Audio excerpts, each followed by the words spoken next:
los compañeros quienes no se hayan podido conectar, quieren escuchar la clase.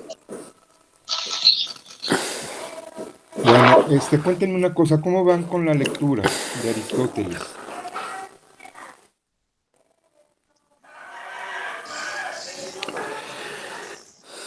Pues, um, pues yo realmente la he leído muy poco. No he tenido tiempo de leerla completa porque como aquí a nosotros el trabajo ha sido un poquito más demandante, pues sí, he tenido ese problema. Ok, miren, yo sí les sugiero que hagan todo el esfuerzo por leer directamente a Aristóteles porque es de los pensadores que nos forman como politólogos, porque es muy agudo en sus categorías, en sus precisiones, en la manera de ir categorizando y analizando. Entonces, no es lo mismo que yo se los exponga que ustedes lo lean directamente. Mi exposición les puede ayudar para comprender ciertos temas que les estén resultando complicados, pero por supuesto que mi exposición no sustituye la lectura. Entonces, Aristóteles de verdad es una lectura súper obligada porque estamos hablando pues prácticamente de los cimientos de la ciencia política. Hoy quiero desarrollar algunos temas. Voy a repasar lo que significa el Estado para Aristóteles, la polis, cuáles son sus características. Después les voy a hablar de lo que considera Aristóteles que es el ciudadano y qué es la ciudad. De eso les hablé un poco la clase pasada, pero solo para ir recapitulando. Después, me parece muy interesante el tema que desarrolla Aristóteles al diferenciar al buen ciudadano del hombre de bien. Creo que esa distinción nos puede servir bastante incluso en la actualidad. Y después nos habla de las virtudes que debe tener el ciudadano, que debe tener el gobernante, que pueden tener en común ambos. Y ya si me diera tiempo al final voy a empezar a hablar de lo que significa pues la organización del Estado, las diversas formas de gobierno de las que nos habla Aristóteles. Entonces, bueno, recapitulando con lo que habíamos venido estudiando alrededor de el libro uno y el libro 2, habíamos visto que para Aristóteles, más bien ustedes díganme para que también participen, ¿qué sería el Estado para Aristóteles? Incluso nosotros lo repasamos con el cuestionario.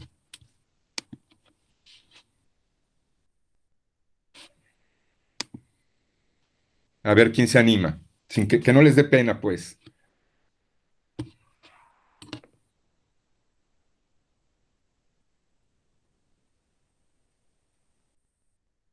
Les estoy haciendo una pregunta que es así como la más sencillita, ¿eh?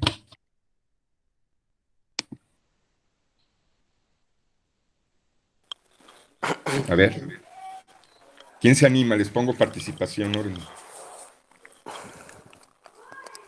Puedes repetir la pregunta, no escuché bien, se trabó un poco. Ok, bueno, les pregunto, ¿qué es el Estado para Aristóteles?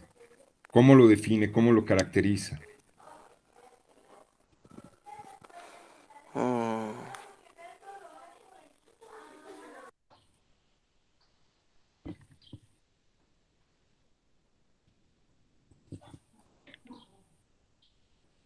No se le escucha, tiene que activar su micrófono.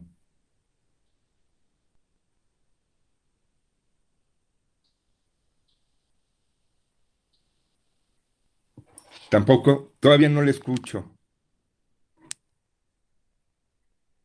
Ni modo, son los avatares de estas tecnologías. ¿Ya? Ahora sí, Citlali. Ah, que nos dice que el Estado garantiza el bien vivir de los ciudadanos. Muy bien. Eso sería Y, como la finalidad, ¿verdad? y Si yo les sí, pregunto, ¿cuál es la finalidad del Estado? La respuesta correcta sería lograr el bien de la comunidad, alcanzar los fines de justicia y de felicidad. Eso es lo que el Estado persigue. Ahora, una cosa es cuáles son los fines del Estado y otra cosa es qué es el Estado.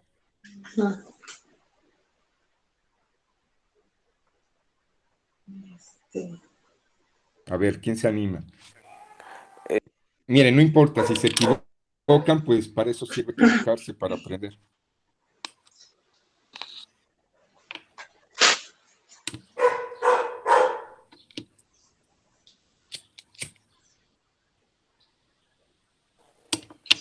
ah, creo que, bueno, son dos aspectos esenciales, ¿no, profe? A ver, Que es si no mal recuerdo, es la autosuficiencia ajá, y, bueno, creo que estaba determinado ay, por el desarrollo asociativo y económico del ser humano, ¿no? ok, va por ahí, nada más que vuelvo a lo mismo, me están dando características. Ujú. Y en la ciencia política, lo primero que tenemos que desarrollar son los conceptos. Les voy a decir por qué. Una vez que nosotros tenemos claro un concepto, es decir, qué es algo, qué significa tal cosa, Ujú. entonces ya lo podemos caracterizar, lo podemos entender. Y el tener claridad sobre un concepto nos va a permitir el no confundir ese concepto con otros que pueden ser parecidos. Por ejemplo, si nosotros tenemos claro qué es el Estado y por otro lado tenemos claro qué es el gobierno, entonces esa claridad nos va a impedir que confundamos los dos términos. ¿De acuerdo? Sí. Espérenme tantito, déjenme callar al Daimon. ¡Daimon, cállate! Es que le puse Daimon justo porque Daimon en griego significa como destino, inevitabilidad. Y entonces al Daimon me lo encontré en el parque, pero es bien escandaloso. Yo lo adopté, estaba bien chiquito y como tenía miedo que lo atropellaran, pues le di de comer y agua y dije, alguien lo va a querer adoptar, pero no, nadie quiso y está creciendo bien.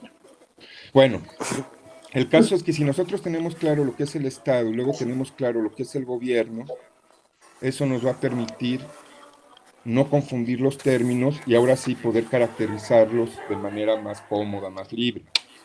Aristóteles, lo primero que nos dice Aristóteles es que el Estado es una asociación. Acuérdense que para él el origen del Estado viene a ser la familia.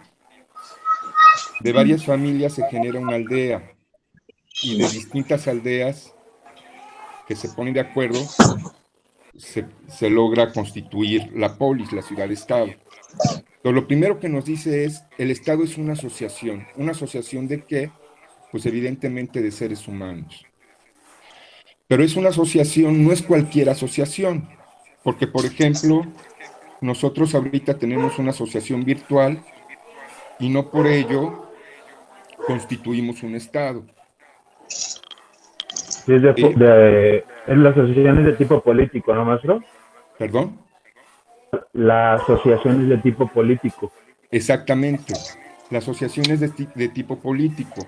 Y decir de tipo político significa que cuando los seres humanos se asocian, se van a asociar con un fin.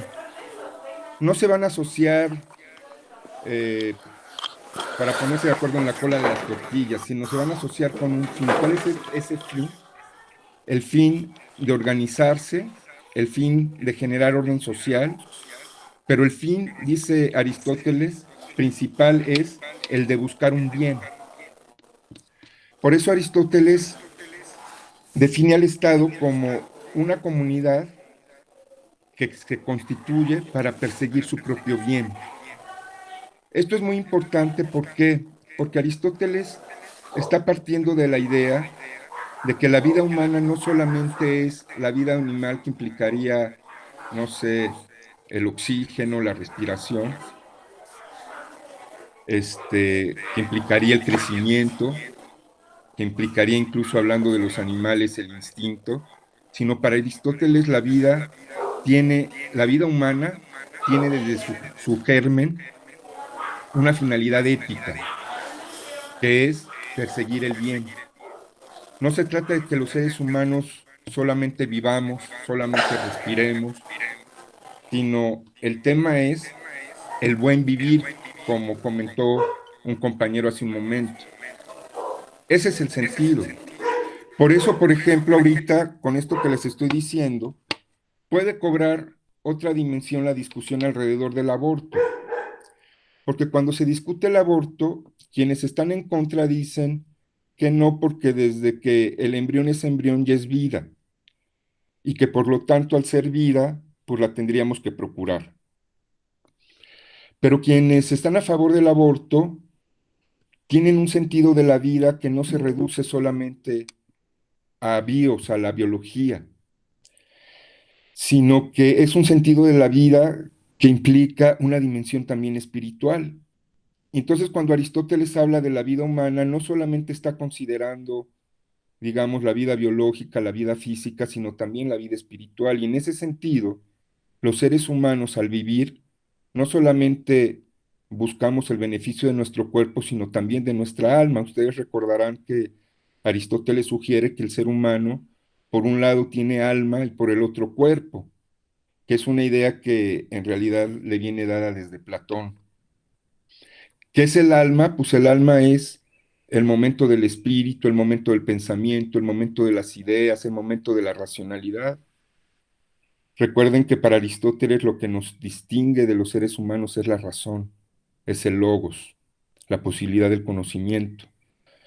Entonces, al hablar de vida humana, estamos hablando justamente de esa vida espiritual. Y lo que Aristóteles propone es que los seres humanos, pues a los seres humanos nos resulta inevitable buscar nuestro propio bien. Pero como somos seres sociales, el bien no lo podemos alcanzar por la vía individual. ¿Por qué no? Porque unos dependemos de otros. Por lo tanto, la idea del bien la tendríamos que trazar desde un sentido también comunitario, asociativo. Entonces, cuando Aristóteles propone que el Estado es una asociación, es una comunidad que se constituye para perseguir su propio bien, a lo que se está refiriendo es que no nos reunimos y no constituimos un Estado nada más porque sí.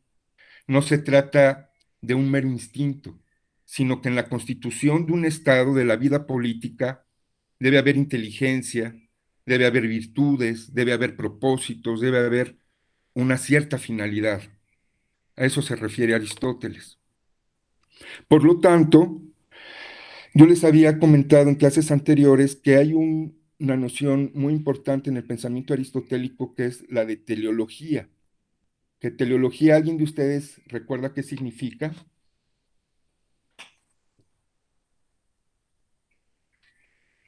Se me hace que nada más me dan el avión y mientras hablo se están preparando sus chilaquiles o algo, no sé.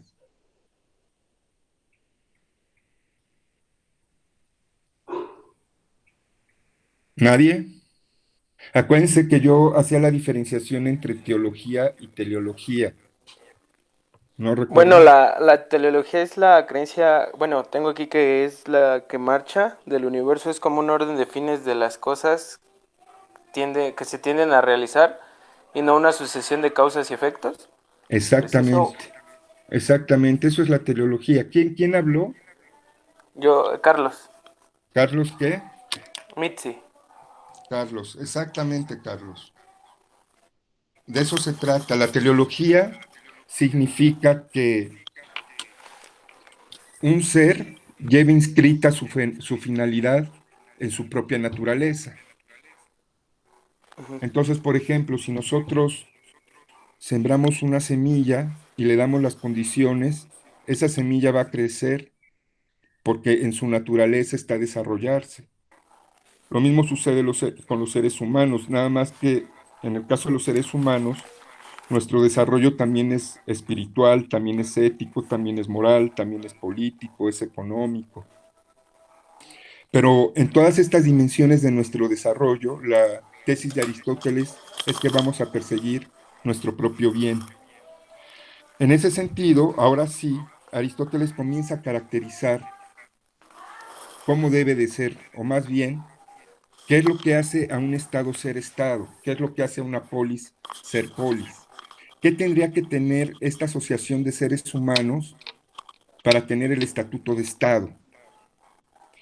Y aquí Aristóteles nos va a comentar que tiene que tener algunas características esta asociación para constituirse como polis. Una de ellas es la autarquía. ¿Qué significa la autarquía? Que esta asociación de personas, de seres humanos, tenga la posibilidad de gobernarse a sí misma. Es decir, de darse sus reglas del juego, de darse sus leyes, de darse su gobierno, sin que interfieran otros ajenos a esa asociación. Es decir, la autarquía es la capacidad que tenemos de gobernarnos. Y aquí hablar de gobierno significa de cómo vamos a conducir la vida. Así como el Estado tiene un gobierno, nosotros mismos a nivel personal, individual, también gobernamos a nuestra propia persona. De ahí nace el sentido de la virtud para los griegos. Es decir, una persona que se gobierna a sí misma es una persona que puede ser capaz de ponerle coto a sus apetitos, de alguna manera poder canalizar, satisfacer adecuadamente sus deseos, de poder crear a través de sus pasiones. Sí, sí se dan cuenta. Sí, Entonces, así como nosotros nos podemos gobernar, es decir, dirigiendo nuestros impulsos, nuestras pasiones, de la misma manera, esta asociación de seres humanos se puede gobernar para alcanzar su propio bien. Otra de las características de la polis sería la isonomia, es decir, la igualdad ante la ley. Aquí el tema se vuelve un poco más complejo porque sabemos que para Aristóteles, aunque la polis puede tener cantidad de miembros, no todos los miembros de la polis son ciudadanos. ¿Sí entienden esta diferencia entre ser miembro y ciudadano? no entendí. Ok. Acuérdense que para Aristóteles, ¿quiénes son los únicos que pueden participar de las decisiones políticas? El hombre. Sí, pero no cualquier hombre. Debe de tener una característica, ese hombre. El hombre libre, ¿no? La libertad, exactamente. Es decir, para Aristóteles, una polis se constituye de muchos miembros.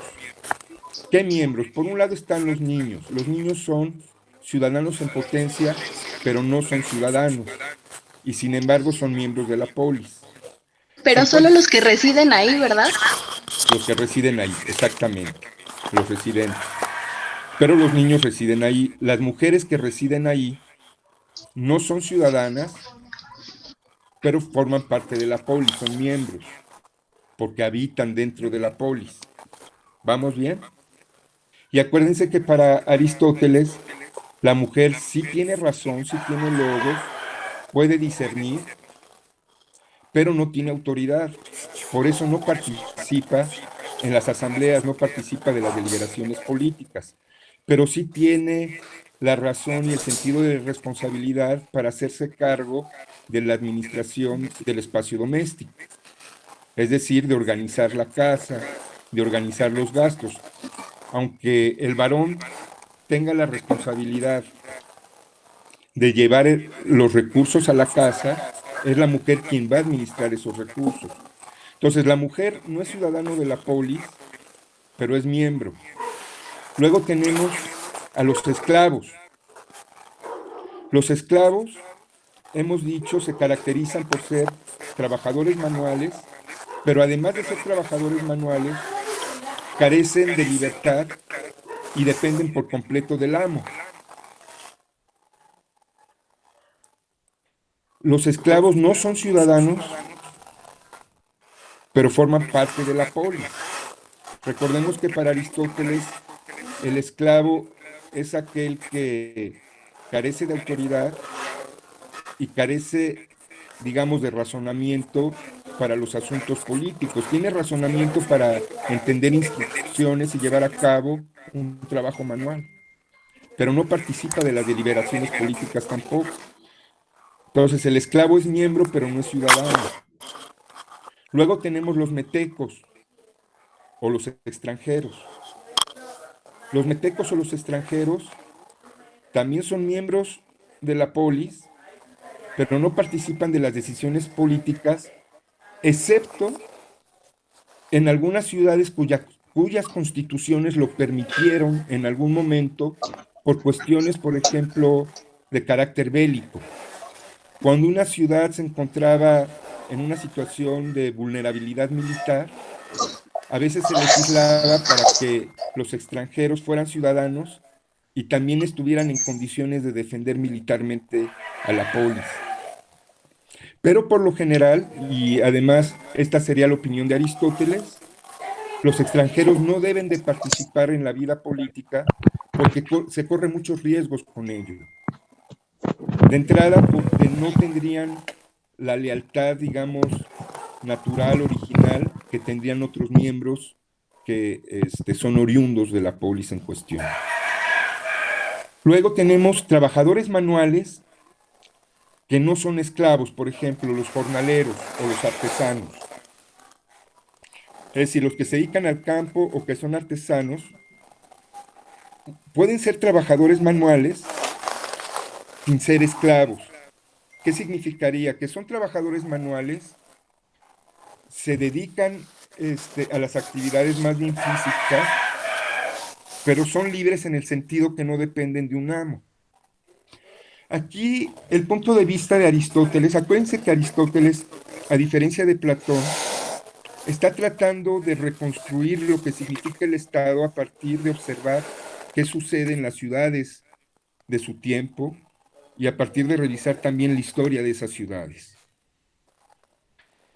No parte como Platón solamente de un modelo ideal del Estado, sino que él está reconstruyendo lo que es el Estado a partir de las experiencias. Bueno, pues bien, Aristóteles lo que observa es que en algunas constituciones, en algunas ciudades, cuando hablo aquí de constituciones, no solamente me refiero a un texto escrito donde se condensan las leyes que son obligatorias para todos los miembros de una comunidad, sino cuando hablo de constitución en el sentido aristotélico también me refiero al régimen político. Entonces, hay regímenes políticos para los que los jornaleros y los artesanos pueden ser ciudadanos y participar de la vida política. Sería el caso, por ejemplo, de la Constitución democrática, del régimen democrático. Pero en un régimen aristocrático, donde solo los virtuosos son quienes gobiernan, ahí los artesanos y los jornaleros no serían ciudadanos porque, aunque pueden ser virtuosos en sus labores, no van a ser virtuosos en la manera de conducir los asuntos públicos porque no se dedican a ello, ni tienen tiempo para ello, ni tienen muchas veces, según Aristóteles, las capacidades para ello. Por ejemplo, en una constitución oligárquica, donde lo que determina el gobierno es el poder económico, a lo mejor ahí sí podría haber algún artesano que por tener mucho dinero pueda ser partícipe de la toma de decisiones. ¿De acuerdo? Permíteme. Carlos, ¿puedes apagar tu micrófono, por favor? Es que no se escucha bien. Por favor, compañero. Ok. Les decía. Entonces, ¿en qué me quedé?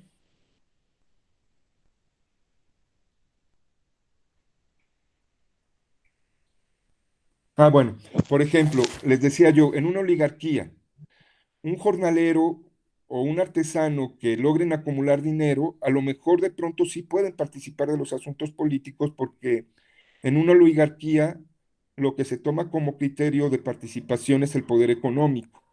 Entonces, excepcionalmente podría haber algún artesano que sea muy exitoso económicamente y que pudiese participar de la toma de decisiones. Pero, por ejemplo, en una monarquía, pues quienes evidentemente no están en el trono, pues no participan de las decisiones políticas. Todo lo que nos dice Aristóteles es que el criterio para definir al ciudadano, pues puede llegar a depender de las diversas constituciones, pero de entrada, lo que caracterizaría en términos un poquito más universales al ciudadano es que es aquel hombre que participa de la organización y de las decisiones políticas. Por lo general, en el modelo que Aristóteles está queriendo reconstruir, digamos, en un cierto modelo que él diría sería más óptimo, él pensaría que los trabajadores manuales, independientemente de que sean esclavos o no, no deberían de participar en las decisiones políticas porque esto requiere ciertas virtudes. Y aunque todos los seres humanos somos susceptibles de tener virtudes y debemos alcanzar virtudes, las virtudes no son lo mismo según las funciones que nosotros desempeñemos. Esto es importante porque entonces viene otra diferenciación. Ah, perdón, nada más para cerrar el tema anterior, entonces, ¿quiénes son los únicos que participan de las decisiones políticas? Como mencionó la compañera, los hombres libres, los ciudadanos. No son los únicos miembros porque todos los demás personajes, como ya les mencioné, también son miembros de la polis, pero como ciudadanos, solo los que participan de las decisiones políticas.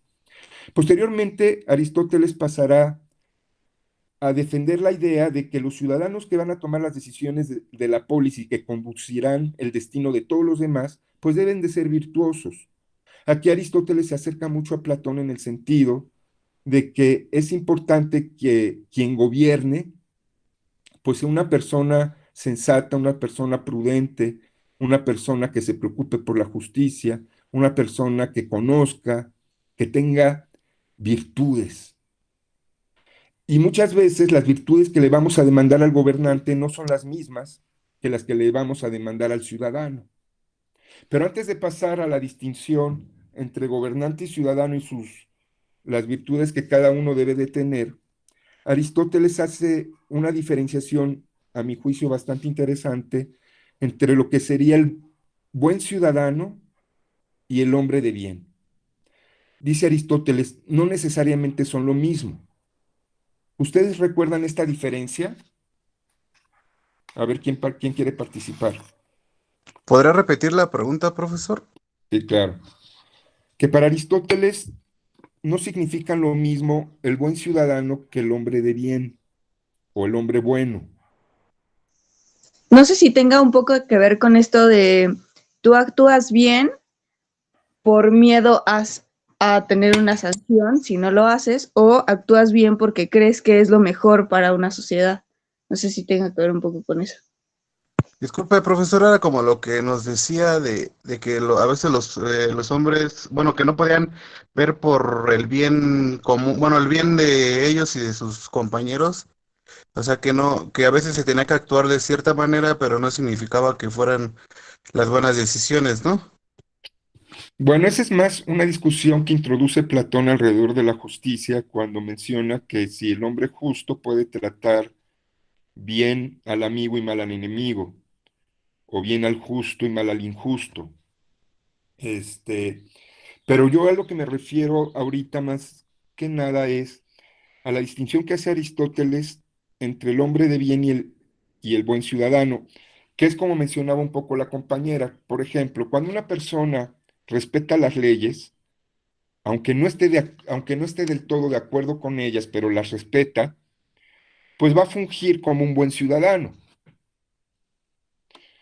Piensen ustedes alguien, por ejemplo, que paga sus impuestos y los declara adecuadamente, una persona que respeta el reglamento de tránsito, una persona que, pues de alguna manera respeta a los demás, que no roba, en fin, que trabaja, etcétera, etcétera, pues es una persona que va a votar, que se compromete en la vida política, que esté informada, pues ese es un buen ciudadano.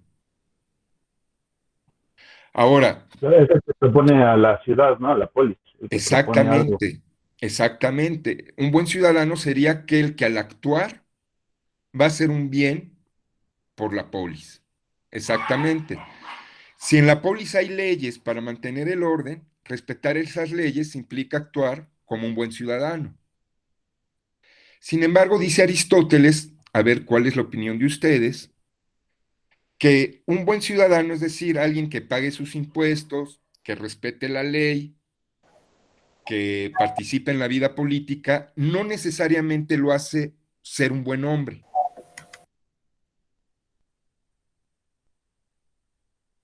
Sí, porque puedes seguir las leyes como cualquier persona, pero al final puedes ser pues una persona que haga de mal, ¿no? Que sea deshonesta. Exactamente. ¿Quién está Disculpe, participando? profesor. Perdón, ¿quién participó hace un momento? Enrique Ahmed Cruz Así, Guinarriaga. así es, Enrique, exacto. Fíjense, bueno, alguien iba a participar. Yo, profesor, bueno, es como el ejemplo de, pues, de la actualidad, de que hay mucha gente que aún así paga sus impuestos y todo, pero en realidad no genera, pues no es un hombre de bien, no genera un bienestar real para las personas, solamente busca como su beneficio, ¿no?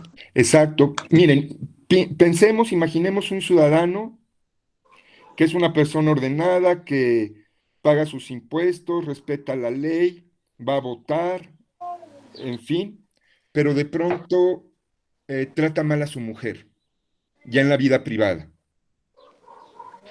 En la vida privada llega a su casa y maltrata a la mujer, la injuria, la humilla, qué sé yo, o su manera de educar a los hijos es pues a través de los golpes, de los gritos, de los regaños, en lugar de las razones, el convencimiento, el acompañamiento, ¿no? O una persona que de pronto resulta déspota con los otros, los humilla.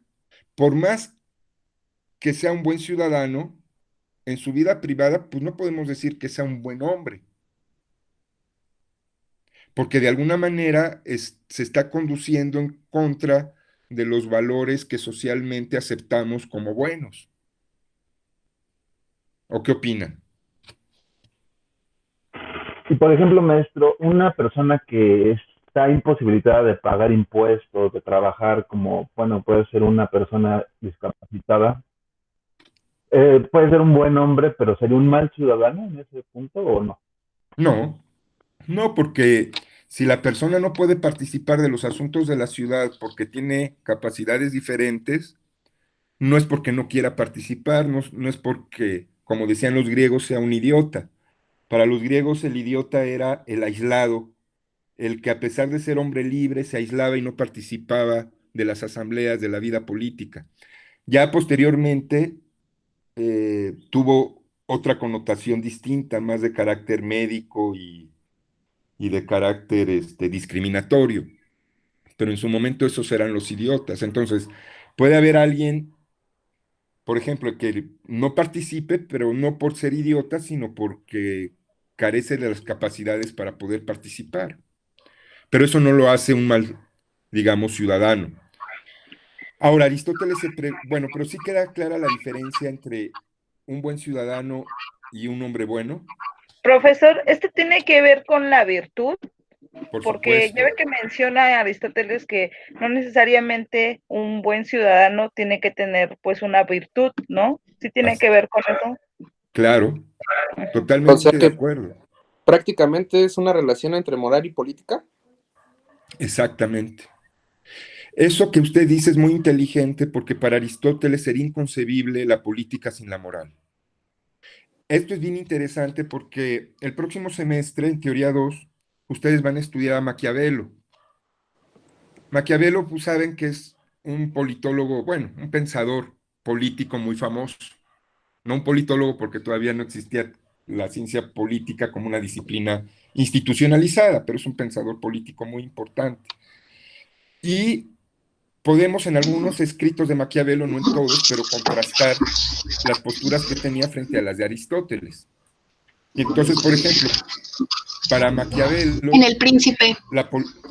en El Príncipe, la política debe ser autónoma de la moral, porque dice Maquiavelo que un político a veces debe tomar decisiones moralmente cuestionables a fin de salvar al Estado. Para Aristóteles no, para Aristóteles de alguna manera la política en sí misma ya es moral. ¿Por qué? Porque la política se constituye para perseguir el bien. ¿De acuerdo? Entonces, regresando y atando cabos, un buen ciudadano es un ciudadano que actúa bien por su ciudad. Y actuar bien por su ciudad significa acatar las leyes, obedecer las disposiciones de la autoridad, participar en las deliberaciones. ¿Sí? ¿Me explico? Es decir, respetar a los demás, ver por el bien común, por la felicidad.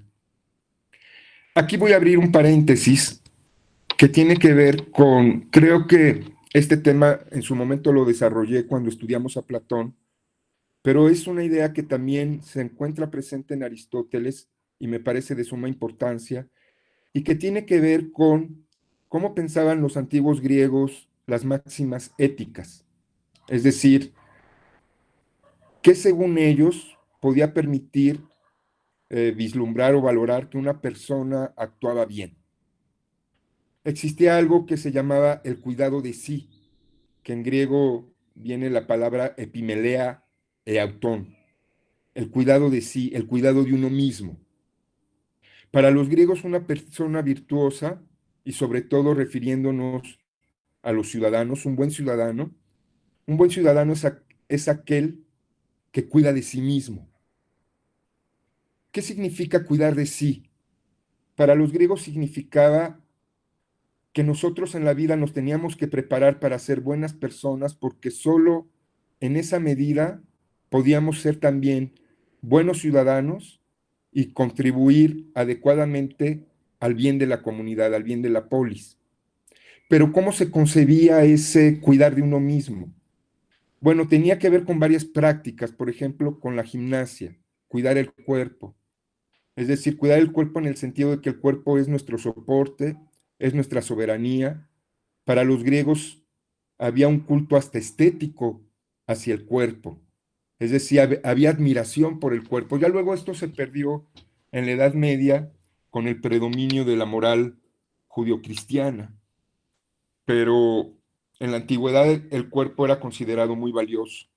Por otro lado estaba la dieta. Las personas al cuidar de sí mismo debían de cuidar cómo alimentarse. ¿Por qué?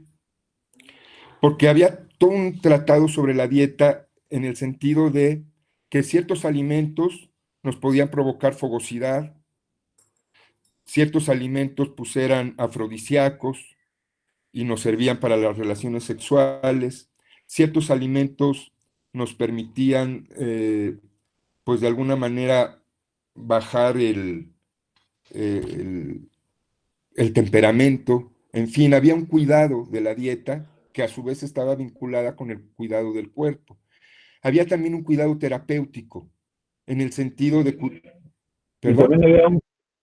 también había un cuidado según la profesión que ejerciera, ¿no? Por ejemplo, a los que se dedicaban a la seguridad del pueblo tenían que comer más carbohidratos, proteínas, etcétera, etcétera, ¿no? Exactamente, y de eso también habla Platón, ¿no?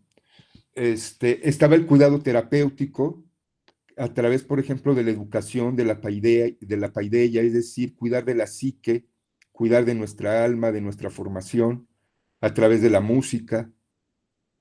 El teatro era muy importante también para, de alguna manera, vivir la catarsis.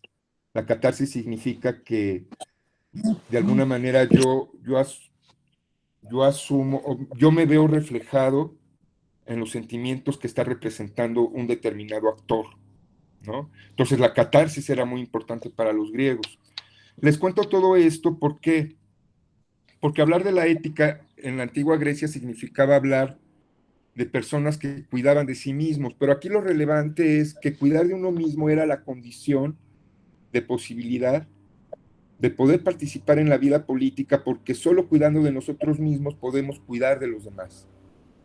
Una persona que no cuida de sí, piensen por ejemplo, una persona adicta, que le cuesta mucho trabajo controlar el deseo de drogas o el deseo de beber alcohol, qué sé yo, y que de alguna manera se abandona y se la pasa tomando, se deja de bañar, se descuida, deja de comer.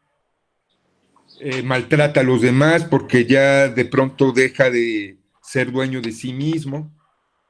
Yo les pregunto, ¿esa persona estaría en condiciones de cuidar a sus hijitos, de cuidar a la mujer, de cuidar a los amigos, de cuidar a los padres?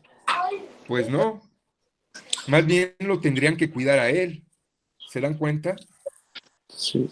En O cambio, sea, una persona que a lo mejor pues bebe, pero bebe un fin de semana en una reunión y 2 o 3 copas y ya hace ejercicio, se preocupa por tener una terapia para resolver pues problemas existenciales, eh, le interesa la educación, etcétera. Bueno, pues esa persona va a estar más en condiciones de cuidar también de los otros, de poder dar un consejo, ¿sí? A eso se refiere Aristóteles. o sea que el Entonces, cuidado de sí es prácticamente o representa la libertad individual. así es una práctica de libertad, exactamente, es una Y, práctica de libertad.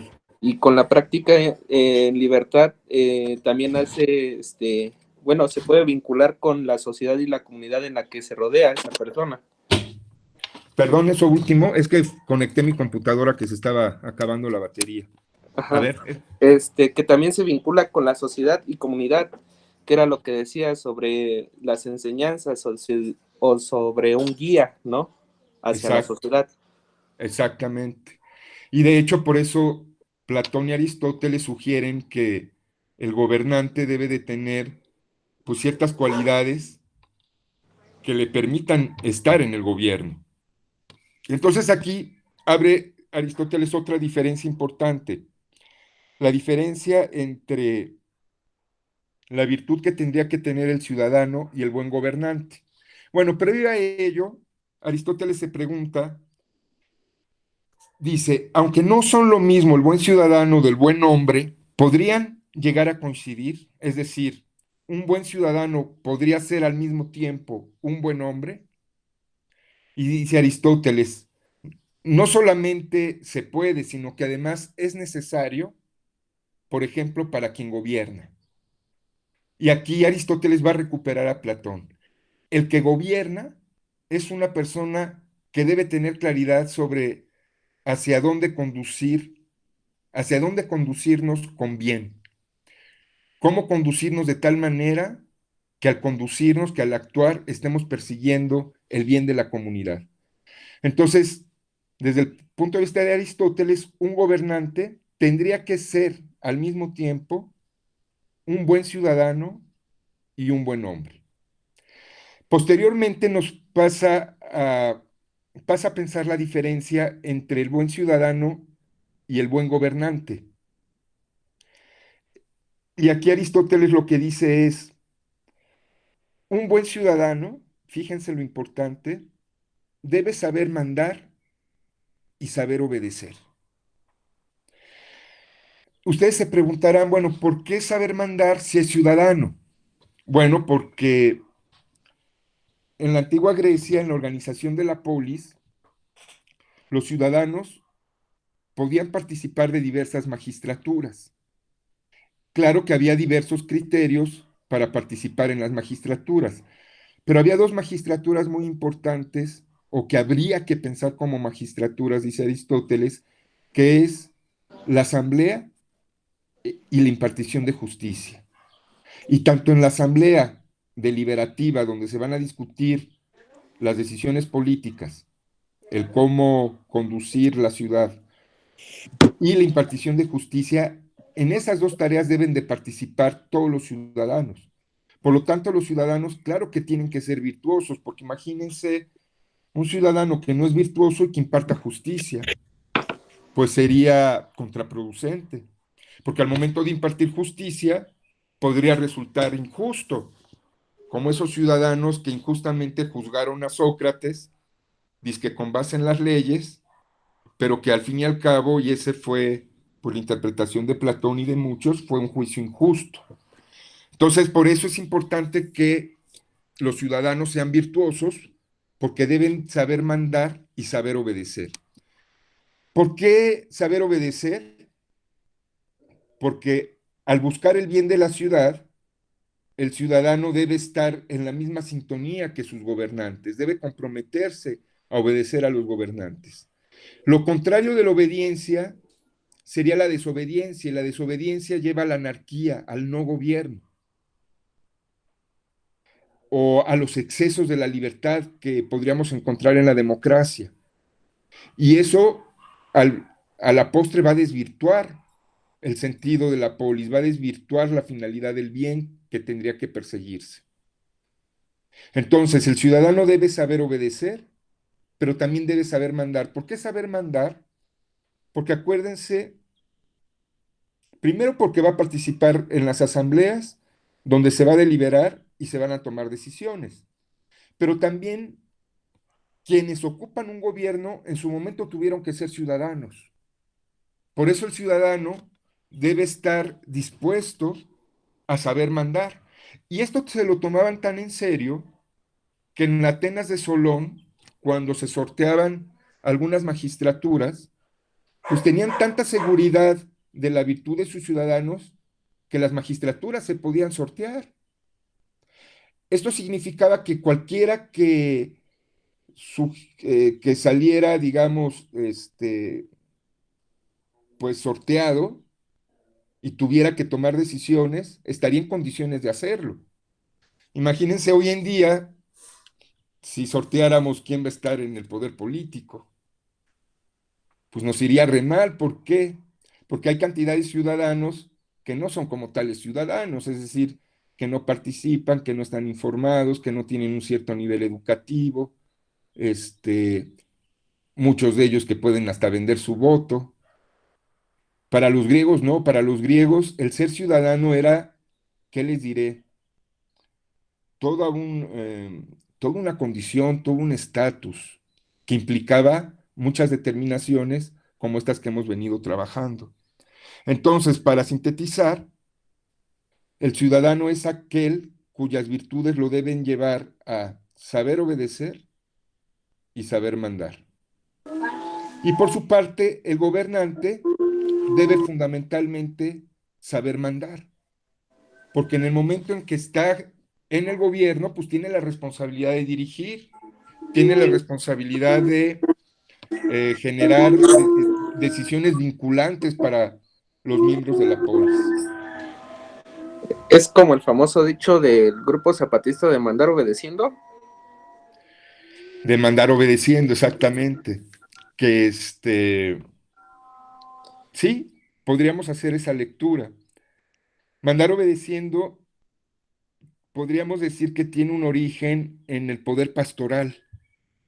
El poder pastoral es aquel que se desarrolla incluso un poquito después, ya con el cristianismo primitivo, donde el pastor, esa era la figura del sacerdote, y los feligreses, los que seguían al sacerdote, eran sus ovejas.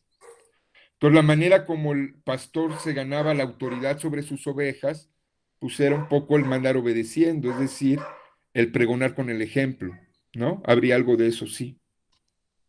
Sí, el no saber mandar es lo que produce la anarquía, ¿no? Exactamente. El descontento de la gente. Exactamente, exactamente. Entonces, miren, para cerrar esta discusión de la diferencia entre el hombre del bien y el buen ciudadano, Aristóteles prácticamente, a pesar de que los distingue, acaba concluyendo que un ciudadano virtuoso tendría que ser al mismo tiempo un hombre del bien, pensando al ciudadano como al político. Como al político al menos en potencia en el sentido de que cualquier ciudadano puede en algún momento llegar al gobierno. Claro, aquí tiene que ver las diversas constituciones del Estado. ¿Dudas que tengan hasta aquí para pasar a un siguiente tema? No sé cuánto tiempo llevamos. Llevamos como 50 minutos. Ok. ¿Dudas que tengan hasta aquí? No, maestro, ninguna. Bueno. Yo, perdón. Sí, ¿Puedes sí. repetir lo último? O sea, ¿cómo concluye Aristóteles? Sí, acaba concluyendo que aunque el hombre de bien y el buen ciudadano no son lo mismo, o el hombre bueno y el buen ciudadano no son lo mismo, En una polis óptima, el ciudadano tendría que ser al mismo tiempo un hombre de bien. ¿Por qué? Porque potencialmente el ciudadano en cualquier momento puede llegar a gobernar. Y Aristóteles dice que el gobernante necesariamente tiene que reunir en su persona al buen ciudadano que fue y que potencialmente sigue siendo, aunque gobierne, y al hombre de bien. ¿Por qué al hombre de bien? Porque el que dirige a la ciudad, pues debe de tener claridad sobre la bondad. O sea, el que dirige a la ciudad no puede hacerle mal a nadie, pues tendría que hacerles bien. En ese sentido, se demandaría que moralmente el político sea un hombre bueno. Es un poco quizá algo que podemos encontrar, al menos como inquietud en la retórica de Andrés Manuel.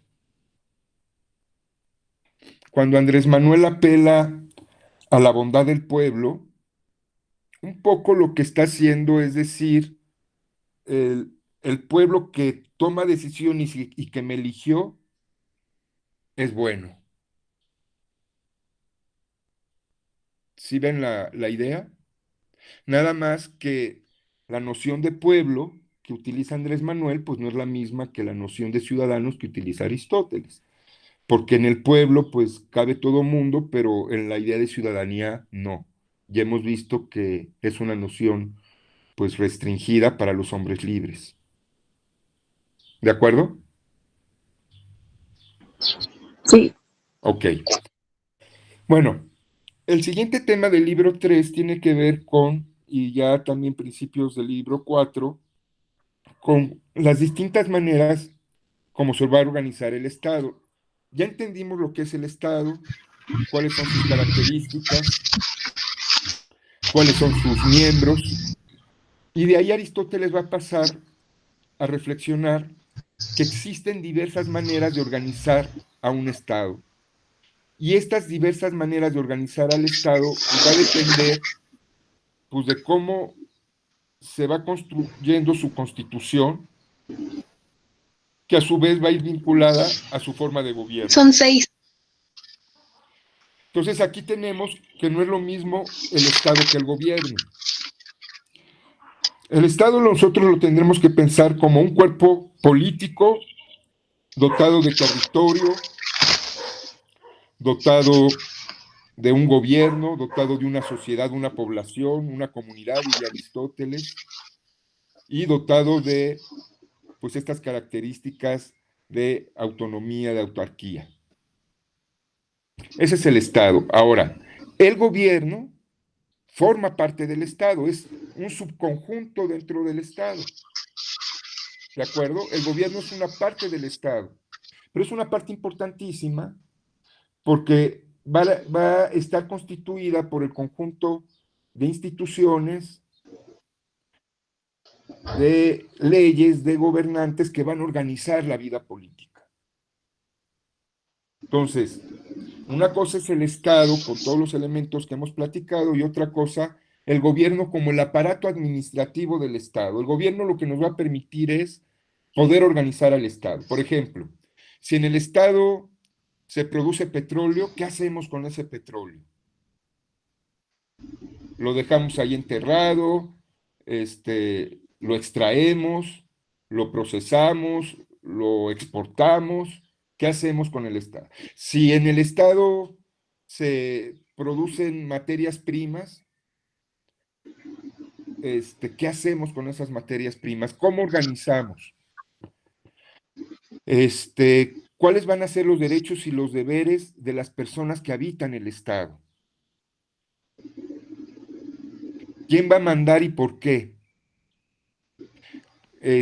Todo ello tiene que ver con la organización del gobierno, pero no todas las ciudades se organizan de la misma manera. ¿Qué factores intervienen para ver cómo se organiza una ciudad? Pues tiene que ver su historia, tiene que ver su cultura, tiene que ver la forma como las personas se relacionan entre sí, tiene que ver la religión, es decir, muchos factores, y como estos factores no son los mismos en todas las ciudades, simplemente por poner un ejemplo, Hay muchos países en donde no hay una religión oficial, hay otros países donde sí hay una religión oficial, en fin, ahí hay diferencias. Hay diferencias, por ejemplo, en la manera como nos concebimos los unos a los otros dependiendo por los diversos países, las diversas naciones. No es lo mismo cómo se concibe a la mujer en los países árabes que en Occidente, en los países europeos, o que en América Latina, donde suele haber machismo, ¿no? No es lo mismo cómo se concibe, por ejemplo, el poder político en diversos lugares. En fin, cambian las cosas. Y ahí comienza la gran importancia, la gran diferencia de Aristóteles respecto a Platón, que Aristóteles se detuvo a pensar las peculiaridades de cada una de las ciudades de su tiempo para tratar de entender el por qué se organizaban de manera distinta y a qué se debía. Bueno, al hacer esto, Aristóteles distingue que una ciudad puede adquirir diversas formas de gobierno. Y Aristóteles va a distinguir fundamentalmente 6 formas de gobierno. De estas 6 formas de gobierno, 3 formas de gobierno van a ser rectas y 3 van a ser desviadas. 3 van a ser, por llamarlos de alguna manera, las formas de gobierno puras, adecuadas, y 3 las que resultan de la corrupción de estas formas rectas. Es decir, Aristóteles, fíjense, es bien importante lo que nos está planteando, porque él parte de la idea de que, aunque los seres humanos, pues tenemos la razón, tenemos el logos, somos capaces de virtud, de domeñar nuestros apetitos, nuestras pasiones, al mismo tiempo reconoce que es tal la fuerza de las pasiones en el ser humano, que muchas veces esas pasiones pueden doblegar la razón, y eso conduciría a que un gobierno pudiese corromperse. Por ejemplo, si un gobernante no es lo suficientemente virtuoso y se deja guiar por su afán de poder, por su ambición, por la competencia, por querer estar encima de los demás, pues va a acabar desvirtuando su gobierno, porque en lugar de ver por todos, acaba viendo por sí mismo. ¿Se dan cuenta? Entonces Aristóteles es consciente de que las pasiones pueden llegar a pesar mucho también en los seres humanos. Y esto se puede de alguna manera reflejar en la organización y en la conducción de la vida política. Por ello es tan importante que quienes conduzcan la vida política sean hombres de bien y buenos ciudadanos. ¿Cuáles son estas 6 formas de gobierno? ¿Alguien se las sabe? Sí, yo. A ver, Guadalupe, a ver. En las buenas, sí, serían monarquía, aristocracia y democracia. Y las malas, tiranía, oligarquía y demagogia. Más o menos, se acercó mucho. Las 3 rectas, vamos a empezar por las rectas y luego por las desviadas. Las 3 rectas son la monarquía, como bien dijo Guadalupe. Luego, esa sería la primera, la monarquía. ¿En qué consiste la monarquía? La monarquía es el gobierno de uno para beneficio de todos los demás. Ese uno que gobierna se debe distinguir de todos los demás justamente por ser una persona virtuosa, por ser una persona con capacidad de conducción, con liderazgo, con virtudes, con sabiduría. ¿Por qué? Porque va a gobernar con bien para los demás. El problema es que si un monarca no resulta virtuoso y le ganan sus apetitos, entonces su gobierno se desviaría hacia... Tiranía. Exactamente, hacia la tiranía. Y la tiranía, por lo tanto, Aristóteles la definiría como el gobierno de uno que persigue su propio beneficio. Ya no el beneficio de la comunidad, sino su propio prestigio, su propio poder económico, eh, que le interesa más el ser reconocido por los otros que el hacer obras adecuadas, en fin. Ahí tenemos esta primera dicotomía, la monarquía, forma recta, la tiranía, su corrupción. La segunda forma de gobierno sería la recta, la aristocracia. Creo que también la mencionó Guadalupe, la aristocracia. ¿Alguien sabe en qué consiste la aristocracia? En que gobiernan unos cuantos, El pero de gobierno de manera los positiva. nobles. Gobiernan unos cuantos de manera positiva. Ok, y esos cuantos que gobiernan, ¿qué los distingue? En ser mejores gobernantes. Exacto, en ser los virtuosos. Para Aristóteles, hablar de aristocracia no significaba hablar de sangre azul, como luego fue adquiriendo esa connotación.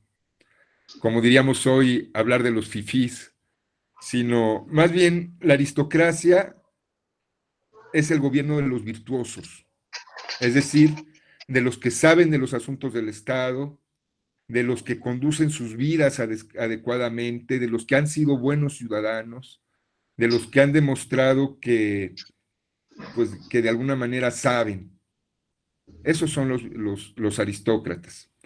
Por eso Aristóteles considera que es una buena forma de gobierno, porque la aristocracia sería aquellas personas que están aptas, que son las óptimas para dirigir al Estado. Pero si los aristócratas dejaran de conducirse por la virtud y se abandonaran a sus apetitos, a sus pasiones, a sus ambiciones, ¿en qué se convertiría? En oligarquía. Perfecto, en oligarquía. ¿Quién dijo, Jimena? No, Guadalupe. En oligarquía. ¿Por qué en oligarquía? ¿Qué caracteriza a los oligarcas? Lo hacen a su beneficio nada más. El beneficio de unos cuantos. Sí, es un beneficio, pero un beneficio que se expresa con el poder económico. Es decir, la oligarquía es el gobierno de los económicamente poderosos. ¿Sí? Es un poco lo que vivimos en México. Aquí gobierna Carlos Slim, Valladares, Salinas Pliego, Azcárraga, ¿no? Son los que Sí, gobiernan. significa que tienen un poder, ¿no? Adquisitivo, un poder Pues así es. industrial. Vean cómo ha perdonado Andrés Manuel a la Torre, que es ahí el corifeo de Salinas Pliego. Pues ellos son los que gobiernan. Andrés es su administrador. Pero a los oligarcas no se les toca. Por más que se diga que la cuarta T y que ya se acabó el neoliberalismo, pues ahí está. Salinas Pliego se acaba de amparar para proteger sus empresas de Banco Azteca, de Electra, etcétera, y, y continuar con sus mismas marchas de trabajo, poniendo en riesgo la vida de cantidad de trabajadores. Ahí está. Bueno, esa es la oligarquía, cuando gobierna el poder económico, ¿sí? Cuando gobiernan lo que hoy llamaríamos los empresarios. Y Aristóteles la considera, pues, una forma desviada de gobierno. ¿Por qué? ¿Por qué piensan ustedes que sería desviada? Porque solo se ve el intereses de algunos cuantos, ¿no? Porque puede prestarse para injusticias para toda la polis. Exacto, y además, porque el dinero no garantiza virtud. O sea, una persona puede ser multimillonaria y eso no la hace ser virtuosa. El tener dinero no hace una persona buena, no hace una persona tampoco un buen ciudadano. O sea, una cosa es el poder económico y otra cosa muy distinta es el poder político. Y a la polis hay que guiarla con poder político, con organización, con buenas ideas, buscando el bien de la comunidad, actuando con virtud. Pero una persona que tiene mucho dinero, como mencionaba el compañero, pues ese dinero lo pudo haber obtenido a través de despojos, de extorsiones, de sometimientos, de agandalle. Y entonces el hecho de que alguien tenga dinero no nos garantiza que va a saber dirigir. Alguien puede tener mucho dinero y no tener educación y no tener idea de las cosas. ¿De acuerdo o no? De acuerdo. O sea que la oligarquía, aún así en su forma de gobierno, es más rígida. Pues más que más rígida, pues es desviada porque el Estado No no es está rígida, para ganar dinero, ¿no? el Estado está para conseguir el bien de sus ciudadanos. Quienes utilizan las instituciones políticas para ganar dinero están desvirtuando la política. En el ciclo superior ustedes van a estudiar a un sociólogo alemán que se llama Max Weber. Y Max Weber hace una diferenciación que ahorita nos puede ilustrar un poco. Él distingue entre los hombres y mujeres que viven para la política y los que viven de la política. El que vive para la política es el que hace de la política un fin, una pasión, el que de alguna manera está contribuyendo con el desarrollo de su nación. Pero el que vive de la política es es el que utiliza las instituciones políticas para otra cosa, como para enriquecerse. ¿Sí se dan cuenta? O sea, por ejemplo, para mí Andrés Manuel vive, aunque yo le hago sus críticas y todo, pero sí me parece un político que vive para la política.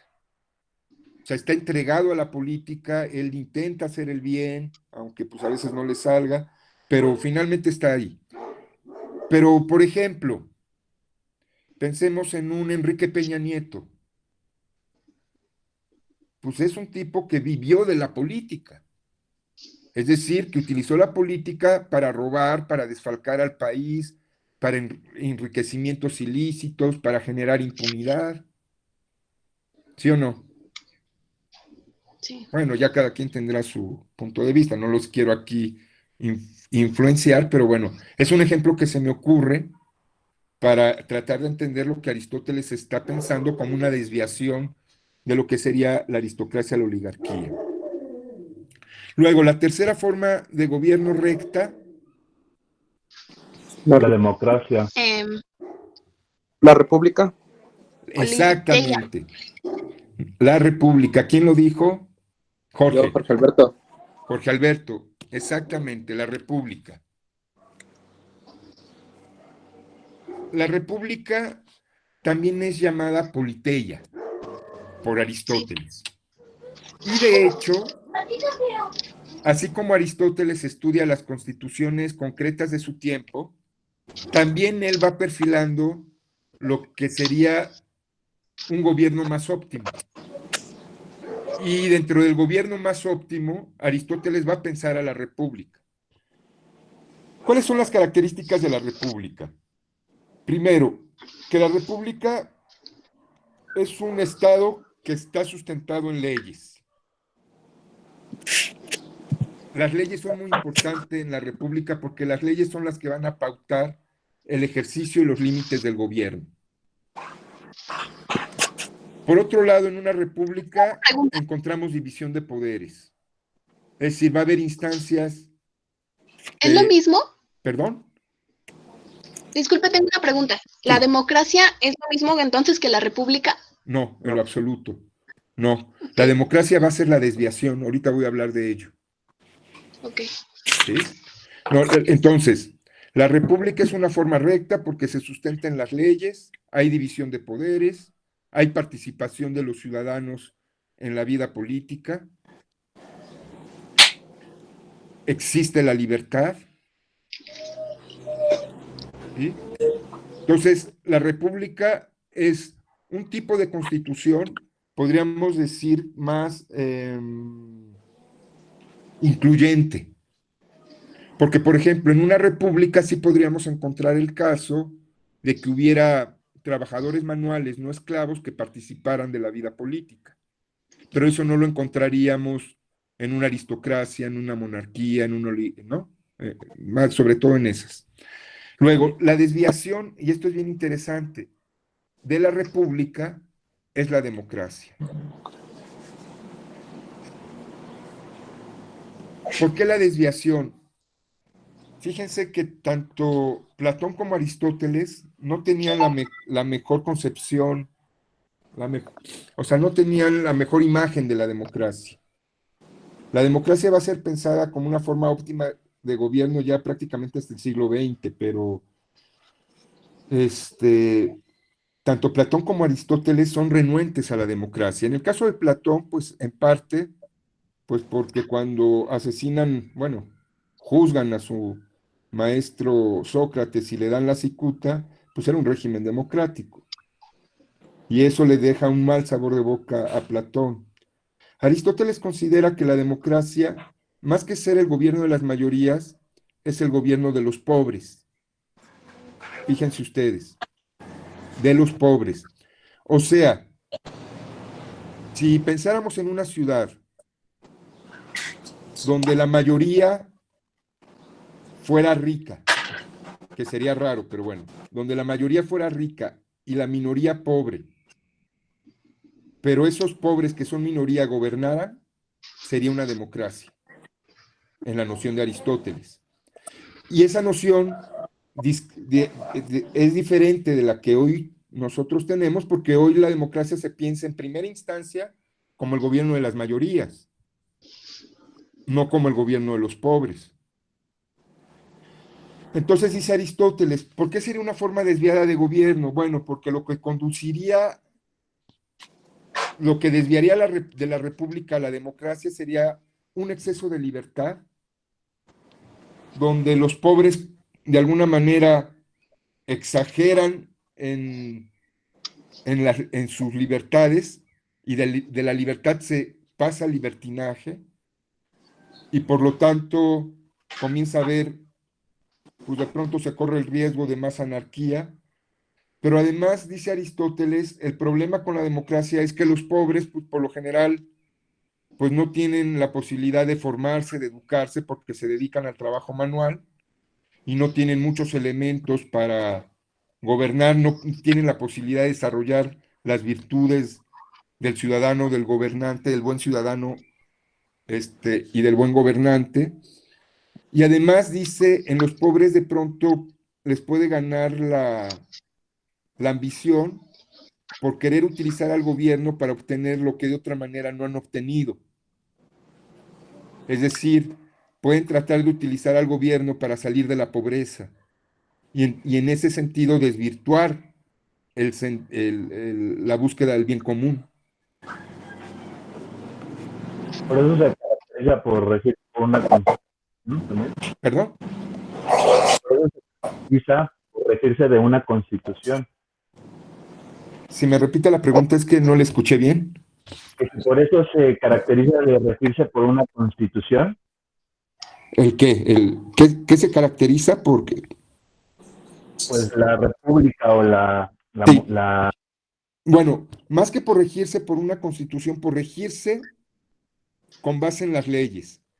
Lo que prefiero decir leyes que constitución, porque en Aristóteles la palabra constitución también adquiere el sentido de régimen político, como por decir constitución democrática, constitución oligárquica, constitución republicana, constitución, ¿sí me explico? En ese sentido, todos serían constituciones, pero a lo que usted se refiere, y estoy de acuerdo, es que si pensamos la constitución como conjunto de leyes, una característica de la república sería justamente el regirse por una constitución, ¿sí? Por un sistema de leyes bien establecidos y que de alguna manera de las que son partícipes los ciudadanos. ¿Sí? gracias. Muy bien. Bueno, ¿dudas que tengan hasta aquí de lo que llevo expuesto? No. ¿No? Pues la forma mala de la bueno, de la República Democrática sería la de ser demagogo, de como el Ah, bueno, populismo. la demagogia. La demagogia en realidad es como, ¿qué les diré? Una desvirtuación de la república y una característica de la democracia. más que pensada como una forma de gobierno, la demagogia sería un estilo de gobernar según el cual el gobernante se arroga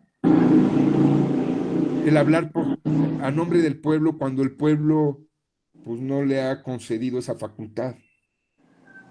El demagogo sería el que, para decirlo con palabras coloquiales, el que le dora la píldora a la gente, el que manipula, el que, el que siempre quiere quedar bien en el discurso, pero cuyas acciones de alguna manera lo contradicen. Ok, perfecto. Es como un ¿Sí? adulador del pueblo, ¿no? Sí, por ejemplo, cuando Andrés Manuel habla a nombre del pueblo, a mí me parece hasta cierto punto demagogo. Primero porque el pueblo, pues es una noción muy difícil de aprender. ¿Quién forma parte del pueblo? ¿Hasta dónde se forma parte del pueblo? Salinas Pliego forma o no forma parte del pueblo. Los intelectuales forman o no parte del pueblo. Los empresarios, los comerciantes. Es difícil. Y evidentemente el pueblo no es, ¿cómo les diré? No es una unidad.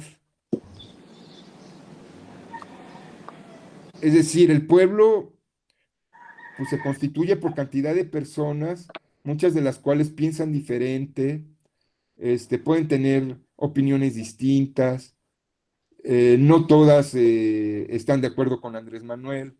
Entonces, cuando yo digo, es que el pueblo bueno y sabio es el que me eligió, no, a ver, te eligió una parte de la población.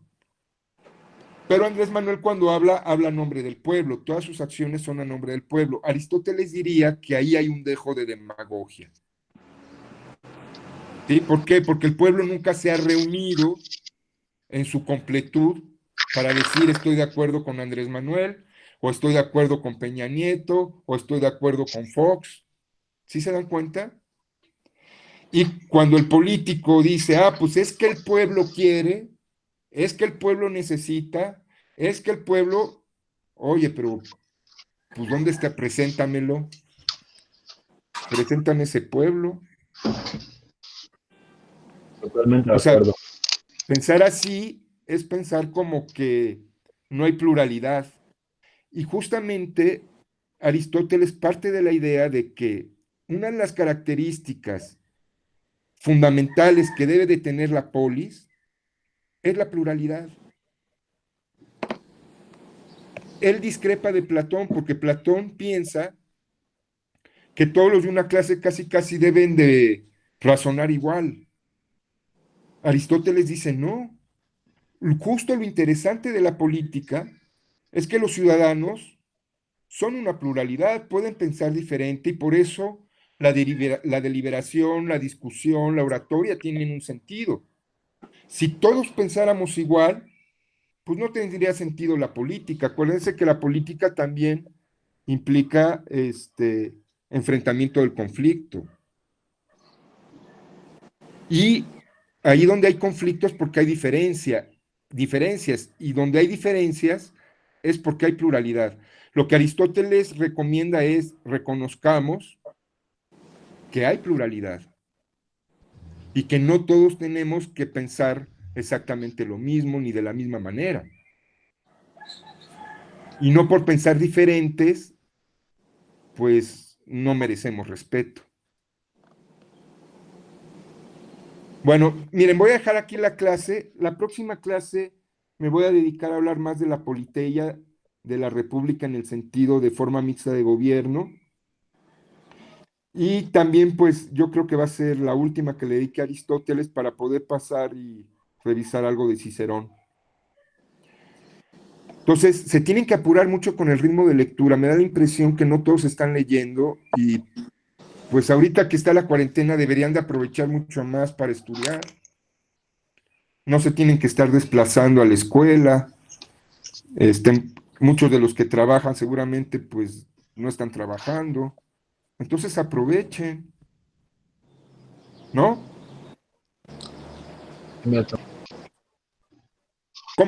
cómo se están sintiendo con esta dinámica? Cuéntenme.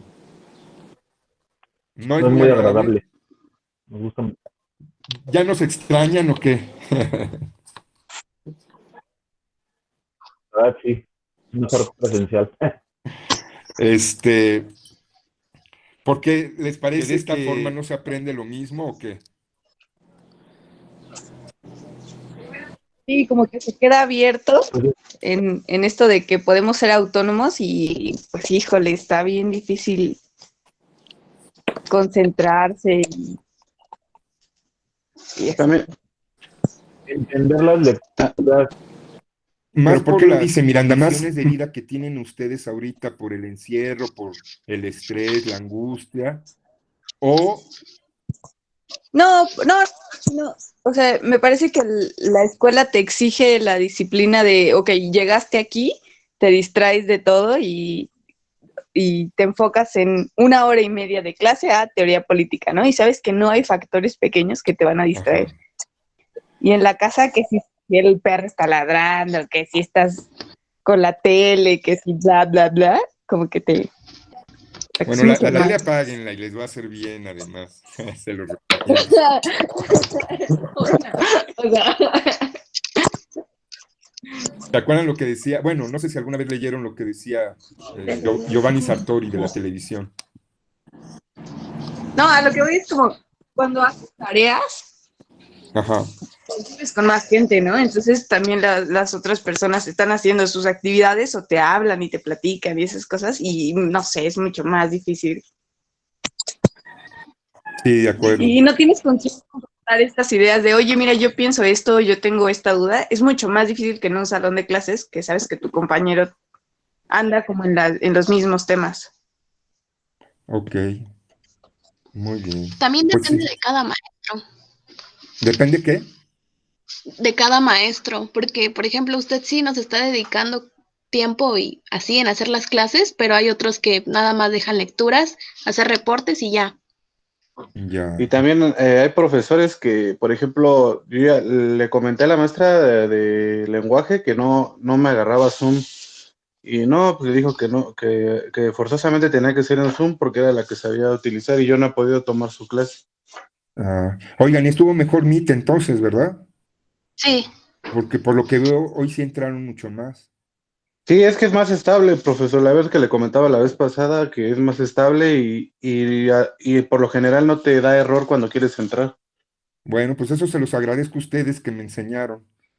Entonces, vamos a seguir con esta plataforma y la voy a utilizar también para mis otras clases porque sí, considero que es mejor. Está bien, profe. Bueno, miren, les voy a dejar de tarea algo muy sencillo. Avancen lo más que puedan la lectura de Aristóteles. De verdad, es una lectura que yo les recomiendo que hagan. No voy a tener elementos así como de capataz para ver si están leyendo y eso, este, pero por favor hagan la lectura. Y una vez que terminen Aristóteles, vamos a leer Tratado de la República de Cicerón. No vamos a leer todo el libro, yo les voy a ir dando qué capitulitos, o creo que ya se los puse en el programa. Pero sí me interesa que antes de entrar a Cicerón, avancen en estos días lo más que puedan Aristóteles. Yo el próximo, hoy, ¿qué día es? ¿Jueves? Sí, ¿verdad? Hoy es jueves. Jueves 7.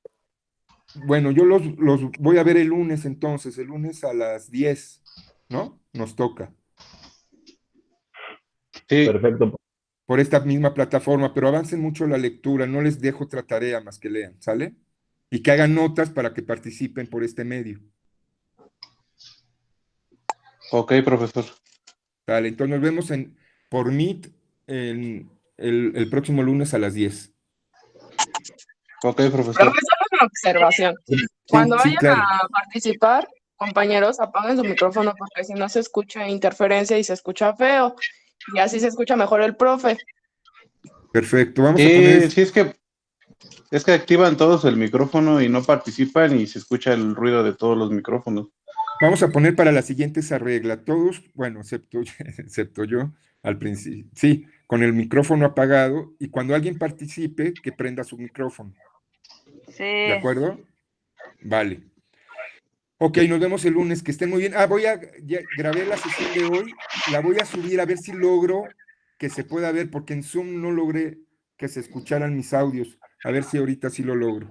La voy a subir a Classroom Ok. para que corran la Eh, voz para quienes no se hayan podido conectar. Ok. Yo sí Bueno, escuché lo de Zoom, pero sí, está bien. sí, no, de Zoom, que es que en Zoom grababa y luego la subía a Classroom, pero como que no se escucha. Yo sí la Dice, logré escuchar. Estuvo ¿usted muy sí interesante. usted sí las escuchó? Sí. Bueno, yo sí pude escucharla. Entonces a lo mejor es un problema mío. Bueno, nos vemos entonces el próximo lunes. Cuídense mucho, no salgan. hasta luego. Chao, Hasta luego. chao, chao. Vale, hasta luego. No, gracias. Adiós. Hasta luego, profesor. Gracias.